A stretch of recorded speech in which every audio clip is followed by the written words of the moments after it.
Ukraine का युद्ध ceasefire की तरफ नहीं बल्कि परमाणु युद्ध की तरफ बढ़ रहा है। जेलेंस्की ने पुतिन के 2 परमाणु बेस को टारगेट किया है और इस डबल स्ट्राइक में रूस को इतना बड़ा नुकसान पहुंचा है जिसके बारे में सोचना भी पुतिन के लिए मुश्किल था। यूक्रेन के मीडिया ने दावा किया है कि उसने मरमस्क और इत्स्क इन 2 इलाकों में रूस के सबसे सीक्रेट बेस पर ड्रोन से अटैक किया है और उसने 40 से ज़्यादा विमान तबाह कर दिए हैं।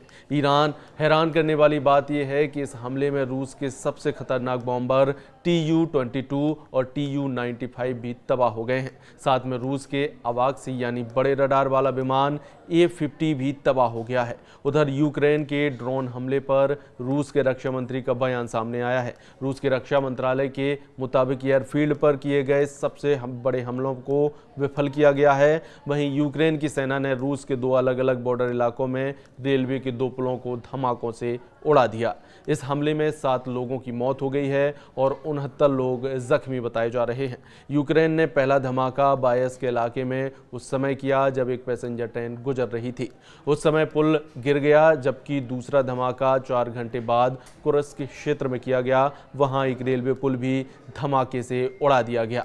जेलेंस्की और उनके टॉप कमांडर बहुत खुश हैं क्योंकि रूस के खिलाफ उनका सीक्रेट ऑपरेशन कामयाब रहा है, लेकिन इस ऑपरेशन के बाद पुतिन के गुस्से का लेवल रिकॉर्ड तोड़ रहा है। पुतिन ने फैसला कर लिया है रूस की फौज अब यूक्रेन को सबक सिखाने के लिए बड़े हमले करेगी। ये बात ट्रंप को भी पता चल गई है। उधर रूस ने हमला करना शुरू भी कर दिया है। रूस ने यूक्रेन में बड़ा मिसाइल हमला किया है। रूस की सेना ने यूक्रेन के आर्मी ट्रेनिंग सेंटर पर हमला किया है। रूसी हमले में यूक्रेन के 12 सैनिकों की मौत हो गई है, जबकि 60 से ज़्यादा घायल हो गए हैं। जेलेंस्की को दहलाने के लिए पुतिन ने सुमे कांड शुरू कर दिया है। सुमे यानी वो शहर जो रूस के बॉर्डर से लगा हुआ है, और यहाँ पर पुतिन अब जेलेंस्की की फौज को ऐसी सजा देने जा रहे हैं जिसकी उम्मीद जेलेंस्की को भी नहीं है। जेलेंस्की का दावा है कि पुतिन ने सुमे शहर पर कब्जा करने के लिए 50,000 सैनिक तैनात कर लिए हैं। ये सैनिक इस वक्त सुमे की तरफ बढ़ने वाले हर मोर्चे पर पहुंच रहे हैं। ये 50,000 सैनिक पुतिन की सबसे खतरनाक फोर्स का हिस्सा हैं। यहीं पुतिन के सुमे कांड की शुरुआत कही जा रही है, जिसमें जेलेंस्की को जकड़े जाने की पूरी तैयारी है।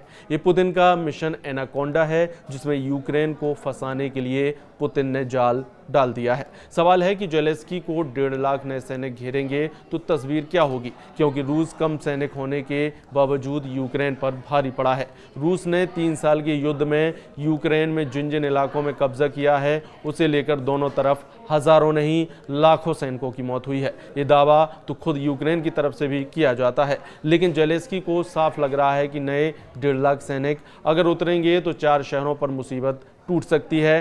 पहला है पूर्वोत्तर में खार्किव और दूसरा सुमे, तीसरा है दक्षिण पश्चिम की तरफ ओदेसा और चौथा शहर उत्तर में राजधानी कीव। इन 4 शहरों को बचाने के लिए जेलेंस्की को और मदद चाहिए होगी, फिर चाहे वो नेटो हो या फिर कोई और जरिया। जेलेंस्की के लिए फायर पावर बढ़ाना मजबूरी बन जाएगा और उसके बाद उनके सामने अमेरिका के आगे भी हाथ फैलाने के अलावा कोई रास्ता नहीं बचेगा।